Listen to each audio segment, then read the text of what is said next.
Hello, dear friends. This is Phone Support Channel.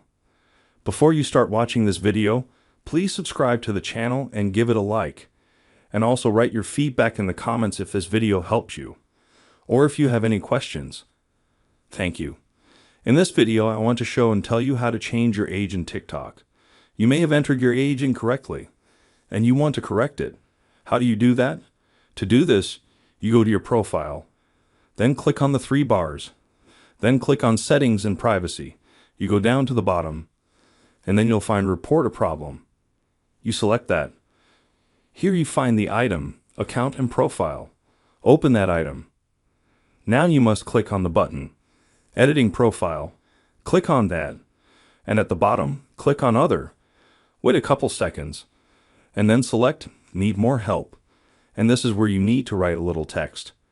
It should be something like what I have. Look carefully and try to rewrite it using your own data and indicating your correct age. As soon as you have written, click Submit. After that, the age in TikTok should change. As you can see, this is a very simple and quick way. Done. There is nothing complicated. If you like this video, put likes and subscribe to the channel. And also watch other useful videos on the channel.